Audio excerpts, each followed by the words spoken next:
देखो बच्चों, एपी में जो इस तरह के क्वेश्चन होते हैं, इसमें दे रखा sum of n terms of the AP और आपको उनका रेशो गिवन है। अब हम क्या करें, इसको फॉर्मुलेट करते हैं कि एग्जाम में कैसे लिखना है। तो सबसे पहले तो दो एपी हैं, आपको दोनों एपी को कैटेगराइज कराओ। मैं अब इस पे लिख रहा हूँ AP1, ठीक है। फिर एक लिख रहे हैं हम AP2।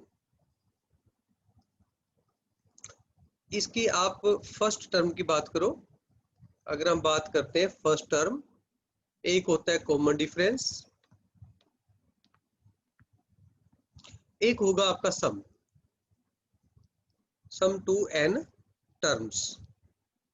तो फर्स्ट एपी के लिए बात कीजिए। सबसे पहले सपोज फर्स्ट एपी की फर्स्ट टर्म है स्मॉल ए, कॉमन डिफरेंस है स्मॉल डी, और सम ऑफ एन टर्म्स क्या बनेगा formula n/2 twice of A n-1 into d. और AP2 में capital A first term, capital D common difference, और ये n/2 twice of a plus n-1 into capital D, ये सम आ गया। अब आपको बोला क्या गया इस क्वेश्चन में, इसमें बोला गया कि इनका जो रेशियो है ना, nth टर्म का जो रेशियो है वो ये है 7n-5 अपॉन 5n प्लस 17। तो अब हम क्या करें, तो अकॉर्डिंग टू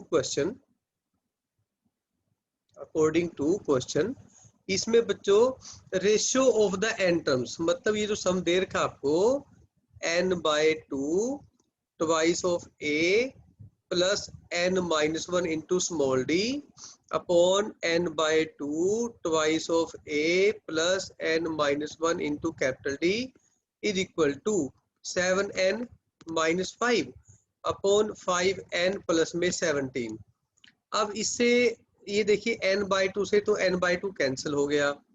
अब आपके पास क्या बचा, अब ये जो टर्म दिख रही सिर्फ ये बची आपके पास। What we need in the statement, हमें सम गिवन है और टर्म फाइंड करनी है, वो भी सिक्स्थ। आप ये बताओ A6 की बात करें हम, तो बच्चों A6 क्या होगा, अगर मैं A6 करूं तो वो क्या बनता है, वो बनेगा A प्लस 5D। ये फॉर्मूला हो गया A6 का, ठीक है। तो बेटा A6 फाइंड करना है हमें सम से, है ना, जो लेफ्ट हैंड साइड है। तो आप देखो यहाँ पे, यहाँ का मतलब ये जो मैं येलो हाईलाइटेड कर रहा हूँ, यहाँ पे A प्लस n-1 D चाहिए आपको, यानी कि ट्वाइस ऑफ ए नहीं चाहिए। तो फिर हम ट्वाइस ऑफ ए को A कैसे बना सकते हैं, बाय डिवाइडिंग विद 2। तो अब हम लिखेंगे डिवाइड इट बाय 2।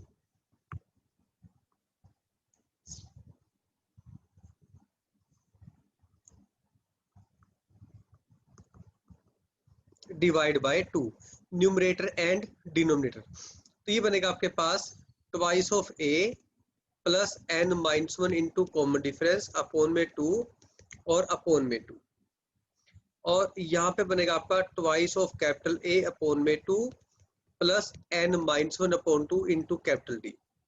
और राइट हैंड साइड पे कोई चेंज नहीं करेंगे हम, है ना, क्योंकि उसको डिवाइड करने की जरूरत नहीं है, क्योंकि हमने दोनों तरफ डिवाइड नहीं किया, हमने numerator and denominator of left hand side divide किया है, ठीक है।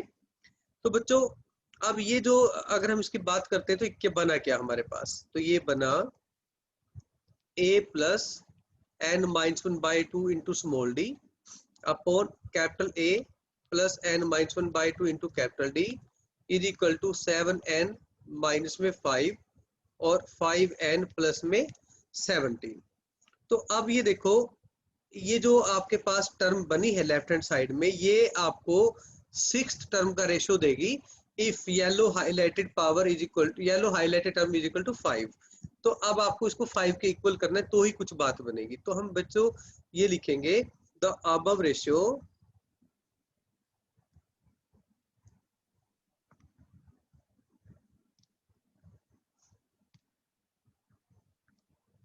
the above term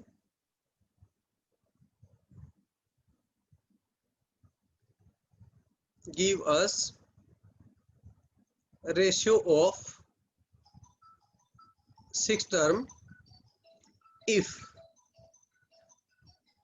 n-1/2 is equal to 5। तो बच्चों आपको पता लग गया है कि जैसे अगर हम कहें एन सिक्स टर्म का रेशियो फाइंड करो तो आपको n-1/2 को 5 पुट करना पड़ेगा, तभी जाके वो क्या बनेगा, ratio of the sixth term. ठीक है, तो अगर हम यहाँ से इसको सिस्टमेटिकली करते हैं तो n-1 इक्वल टू 10 होगा। This implies n is equal to 11।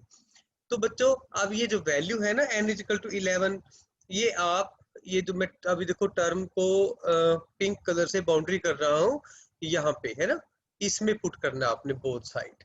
Late this term is equation is 1। Okay, तो अब हम क्या लिखेंगे, put n is equal to 11 in 1। तो देखो क्या बना, a plus n-1/2 into small d और capital A plus 11-1/2 into capital D is equal to 7n। तो 7 इंटू 11 माइनस में 5 अपॉन 5 इंटू 11 प्लस में 17। अब तुम खुद देखो कि n को 11 पुट करने के बाद, यानी कि n-1/2 को जब हमने 5 पुट किया था यहाँ पे, उसके बाद ये बना क्या, जो हमारा सिस्टम था क्या हमारी रिक्वायरमेंट के अकॉर्डिंगली बन गया। ये बन गया आपके पास a प्लस 5d और capital A plus 5 capital D is equal to 77 minus में 5 अपॉन 55 प्लस में 17। तो बच्चों ये बना क्या आपके पास, sixth term of the first AP, sixth term of AP1, है ना, upon sixth term of AP2 का रेशियो बन गया ये, इज इक्वल टू 77 माइनस 5 72। और वही 55 प्लस क्या बनेगा आपका 17, ये भी 72। बच्चों दोनों कैंसिल हो गए तो 1 आ गया, है ना। तो therefore ratio of six term is 1, है ना। तो अगर हम बात करें कि सिक्स्थ टर्म ऑफ AP1 और बच्चों सिक्स्थ टर्म ऑफ AP2, वो आ गया 1/1। Clear, this is how we can work. Next ये आप खुद करके देखो फटाफट। चलो अब जैसे इस तरह के क्वेश्चन होते हैं, इसके पीछे ना कंसेप्ट होगा बच्चों। तो कंसेप्ट क्या है वो देखो ध्यान से। एक तो आपको ये ध्यान देना है कि कोई भी, जैसे अभी यहाँ पे एस एन दे रखा ना, सम, ये है सम, ठीक है। It must be a quadratic in an, ये पक्की बात है, एन की क्वाड्रेटिक ही होनी चाहिए तभी जाके वो सम रिप्रेजेंट करेगा, नहीं तो नहीं। अगर हमें कोई कह दे कि भाई एक एपी है जिसकी nth टर्म ये है, तो आप ये कंफर्म होगा कि ये एपी नहीं बनेगी, ठीक है ना। वो हमेशा लीनियर होती है, nth टर्म हमेशा लीनियर होती है n की फॉर्म में, a plus n-1 into D type की बात समझाई। n की इसमें कोई पावर नहीं होती। तो जो सम होता है वो क्वाड्रेटिक होता है, nth टर्म हमेशा लीनियर होती है। तो अब सम का मतलब क्या है, एस एन का मतलब क्या होता है। अगर मैं एस एन बोलूं तो वो सिंगल टर्म होगी। अगर मैं S2 बोलूंगा वो टर्म 1 प्लस में टर्म 2 होगा। S3 में बोलूंगा तो सम 1 प्लस सम 2 प्लस सम 3 होगा। और अगर मैं SN बोलूं तो वो term 1 term 2 and so on up to SN होगा। तो बच्चों इसको करने के बहुत सारे तरीके हैं।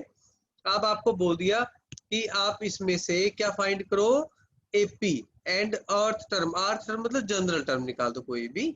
तो एपी के लिए आपको क्या चाहिए, ए चाहिए और डी चाहिए, है ना, कॉमन डिफरेंस भी चाहिए और फर्स्ट टर्म भी चाहिए। तो अगर मैं फर्स्ट टर्म की बात करता हूं तो वो क्या होगा, फर्स्ट टर्म, जो फर्स्ट टर्म है ना बच्चों, वो क्या होगी आपकी, वो होगी S1। और S1 कितना होगा, 2 इंटू 1 प्लस 3 इंटू में 1 का स्क्वायर यानी कि 5। फिर होगा एक टर्म 2, तो टर्म 2 क्या बनेगी, S2 माइनस में S1, है ना। S2 देखो यहाँ पे राइट हैंड साइड में S2 is sum of two terms, S1 is first term. दोनों को सब्ट्रैक्ट करेंगे तो क्या आएगा, सेकंड टर्म आ जाएगी। उसी प्रकार अगर हम बात करते हैं कॉमन डिफरेंस की, तो कॉमन डिफरेंस का फॉर्मूला ड्राइव करें T2 माइनस में T1। तो T2 की जो वैल्यू है वो क्या होती है, T2 की जो वैल्यू होगी बच्चों आपके पास वो क्या होगी T2 की वैल्यू, वो होगी S2 माइनस में S1 माइनस में S1। तो ये बना आपके पास S2 minus twice of S1। तो ये वैल्यू किसकी बनी, कॉमन डिफरेंस की। तो फिर कॉमन डिफरेंस क्या होगा, तो therefore common difference is equal to S2। S2 की वैल्यू आप ये देखो हम पुट करेंगे Sn के फॉर्मूले से यहां से। तो S2 क्या होगा बच्चों, 2 इंटू एन की वैल्यू 2 पुट कर दो, इंटू ये बन गया 2 का स्क्वायर, ये बन गया S2 minus twice of S1 यानी कि 2 इंटू 1 प्लस 3 इंटू में 1 का स्क्वायर। तो बहुत ही सिंपल प्रोसेस है। ये बनेगा 4 प्लस में 12 माइनस ट्वाइस 2 प्लस में 3 यानी कि 16 माइनस 12 यानी कि 4। तो अब आपके पास क्या बना, आपके पास जो फर्स्ट टर्म है यानी कि a वो क्या बनी, और d जो है वो क्या बना, d है 4 और a कितना था आपके पास, देखो ध्यान से 5 यानी कि T1। क्लियर। तो आपको यही पूछा गया है। और इसमें क्या पूछा, फाइंड AP। सर हाँ जी बच्चे बोलो। सर ये अपने ऊपर गलत नहीं किया? कैलकुलेशन गलत होगी बताओ। सर -10 होना चाहिए था, 16 -10। मैंने क्या कर दिया, ओके 12 लिख दिया, ओके ओके ठीक है बच्चों। तो ये 6 आ जाएगा, ठीक है। ठीक है बच्चों, तो ये 6 आ गया बेटा, कॉमन डिफरेंस है ना 4 की जगह पे। तो अब आप एक चीज समझो, अब आपको चाहिए एपी। तो एपी क्या होती है भाई, एक तो होती है फर्स्ट टर्म यानी कि ए, फिर हम लिखेंगे a प्लस डी, फिर लिखेंगे a प्लस 2d। तो ऐसे आप 3 या 4 टर्म लिख के देख दो, है ना, यूं चलते जाएंगे हम। तो a5, फिर ये बनेगा 5 प्लस में 6, फिर 5 प्लस में 12, फिर 5 प्लस में 18 एंड सो ऑन। ये बन जाएगा 5, 11, 17, 23 एंड सो ऑन। ये बन गई एपी। अगर आपको बोलेंगे आरथ टर्म, तो बच्चों आरथ टर्म को हम लिखते हैं टी आर, और टी आर का फॉर्मूला होता है a plus r minus 1 into d, यानी कि जनरल टर्म बन गई ये। तो a plus r minus 1 into d. तो अब जो फॉर्मूला है वो बन गया 5 प्लस में 6r माइनस में 6 यानी कि 6r माइनस में 1। ठीक है। तो आप ये देखो, ये आर्थ टर्म की बात होगी। तो एक क्वेश्चन बच्चे आपके लिए है, चलो फटाफट करो, करो स्पीड पे। क्वाड्रेटिक इक्वेशन, कौन बच्चा बताएगा आप में से कि जब रूट्स इक्वल होते हैं क्वाड्रेटिक के तो क्या होता है, what is the condition for equal roots.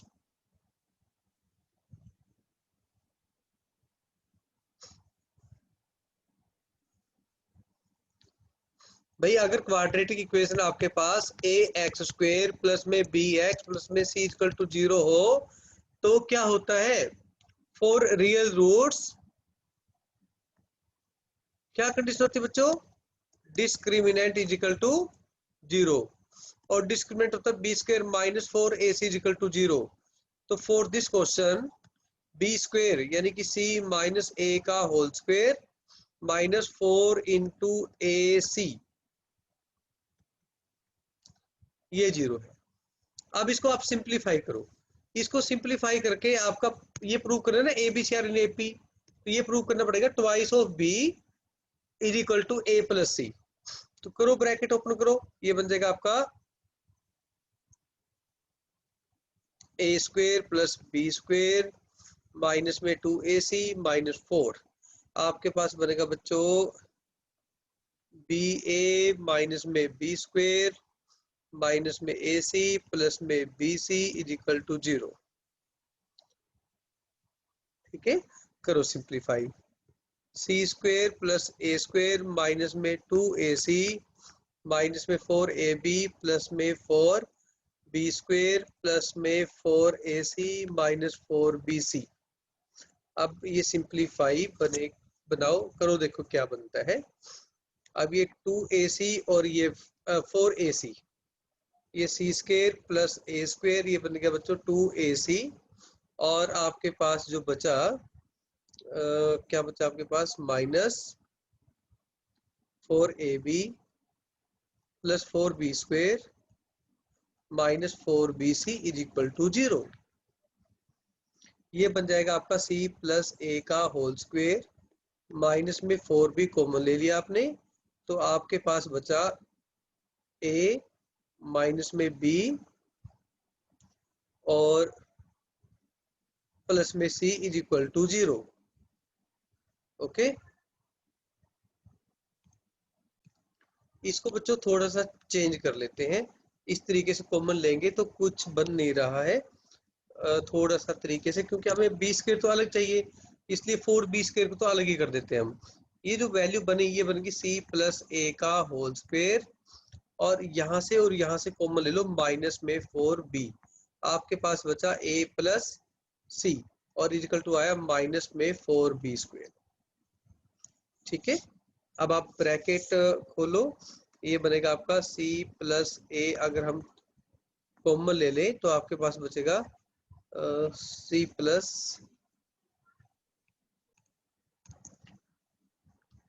ये भाई इसमें इस तरीके से करना ही नहीं है, क्योंकि इसमें लगेगी आइडेंटिटी, और ये अंजलि ने बहुत अच्छा माइंड चलाया है, रियलिटी वही लगेगी बच्चों। बहुत बढ़िया अंजलि, वेरी गुड बेटा। सी स्क्वेयर प्लस ए स्क्वेयर प्लस 4b स्क्वेयर, फिर आपने कॉमन लेना बच्चों, आपके पास अब आया माइनस 2ac माइनस में 4ab, और ये प्लस 2ac बनेगा minus 4ab minus 4b c equal to 0। अच्छा, जहाँ पे b है ना वहां पे 2 नेगेटिव है, ये बन जाएगा c square plus a square plus minus 2b का whole square plus 2ac plus 2a और ये 2b, फिर प्लस 2c और माइनस में 2b इज इक्वल टू 0। फिर आएगा ये आपके पास a प्लस b और c का whole square is equal to 0, जिससे ये पता लगा c प्लस a माइनस में 2b is equal to 0, which implies c plus a is equal to 2b, जिससे ये पता लगा आपका कि a b c are in AP। बहुत बढ़िया बच्चों, समझ आ गया। अब ये क्वेश्चन देखो, अब ये सारी टर्म्स AP में है, तो अब देखो क्या बनेगा। अगर मैं बात करूं इसको A1 अपॉन A2 की प्लस 1 अपॉन A2 A3, यूं ही चलता जाएगा बेटा, AN माइनस 1 और AN, इन सब को हम D से तो डिवाइड कर देते हैं और D से मल्टीप्लाई कर देते हैं। ठीक, तो ये बन गया 1 अपॉन D, और जो D है ना वो A2 माइनस A1 भी होता है,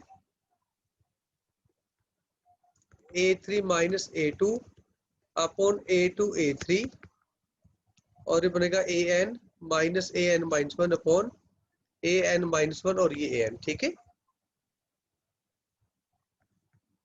1 अपॉन D, और इसका देखो रेशियो बनाओ, 1 upon A1 minus 1 upon A2, फिर A3 अपॉन A2, ये बनेगा 1 upon A2 minus 1 upon A3, यूं ही चलता जाएगा बच्चों, 1 upon AN minus 1 minus 1 upon AN। ठीक है, तो अब ये जो बीच की टर्म्स है सारी अपोजिट साइन होने की वजह से कैंसिल हो जाएंगी, तो आपके पास बचेगा फर्स्ट एंड लास्ट, यानी कि 1 upon A1 minus 1 upon AN। Now बच्चों टेक एलसीएम, तो ये बनेगा A1 और AN, ये बनेगा AN माइनस A1। ठीक है, तो ये बना आपके पास 1 अपॉन D। अब AN की वैल्यू क्या होगी, A plus N minus 1 into D, और A1 तो A ही रहेगा, तो A1 और AN, तो बच्चों A1 से तो A1 कैंसिल हो जाएगा, D से D कैंसिल हो जाएगा, और आपके पास रहेगा N minus 1 A1 and AN। ठीक है,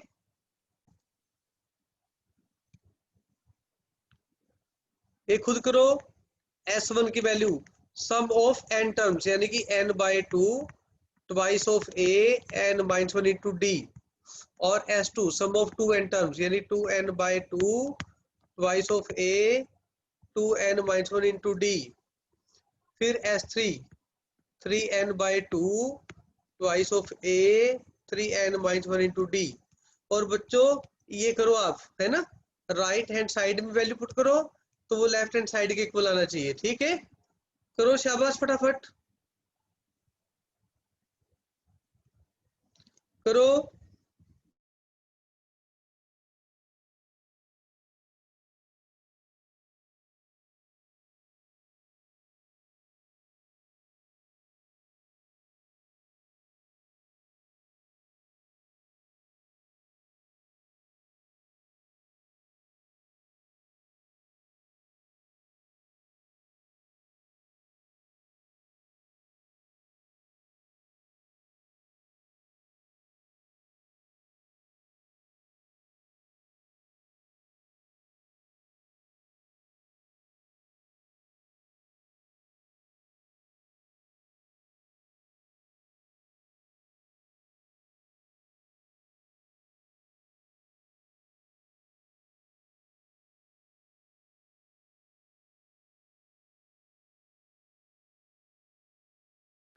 सर ये वाला समझ नहीं आया, करा दो प्लीज।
बच्चों हो गया क्या?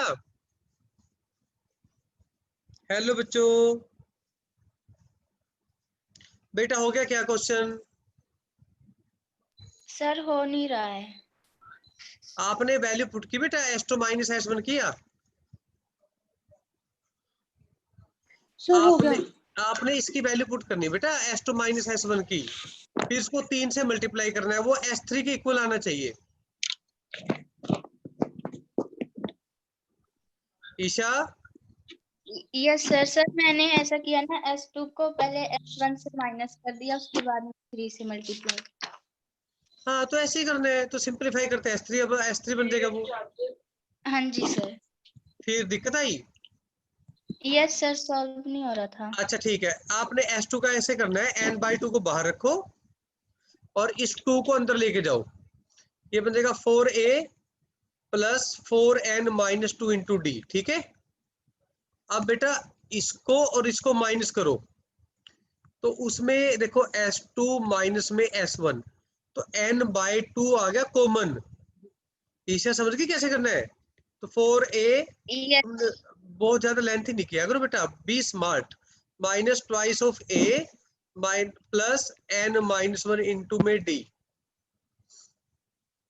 तो ये बन जाएगा n बाय 2।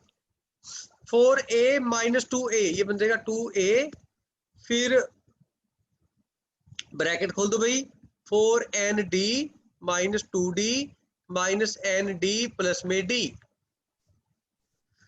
करो बच्चों जी। अब ये बचा आपके पास 2a, 4n और ये 3n, 2d और d माइनस में 1 इंटू डी। आप समझ गए? अब ये s2 माइनस s1 हो गया, दोनों तरफ 3 से मल्टीप्लाई कर दो, तो ये जो फॉर्मूला बना ये s3 का बन गया। अब बताओ मुश्किल था ईशा? No sir. अब ये अपना आप करो बेटा, TP is equal to 1 upon q, TQ is equal to 1 upon P। आप A की वैल्यू निकालो, D की वैल्यू निकालो, निकाल सकते हो? A plus P minus 1 into d is equal to 1 upon q करके, और A plus q minus 1 into d is equal to 1 upon P करके।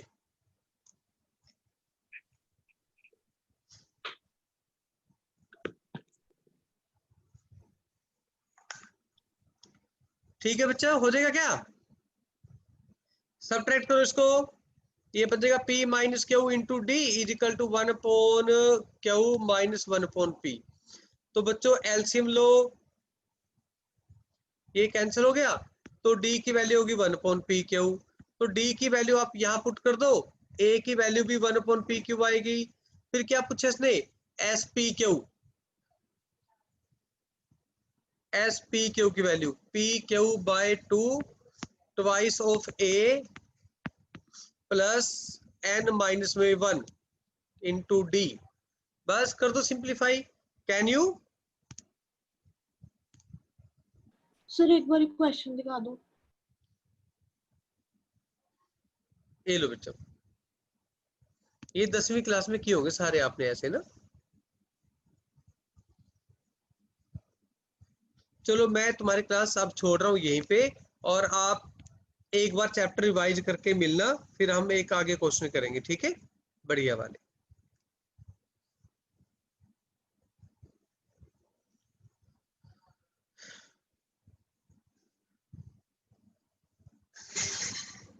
आप एग्जिट हो जाओ बच्चों, है? Thank you sir. Thank you thank you sir.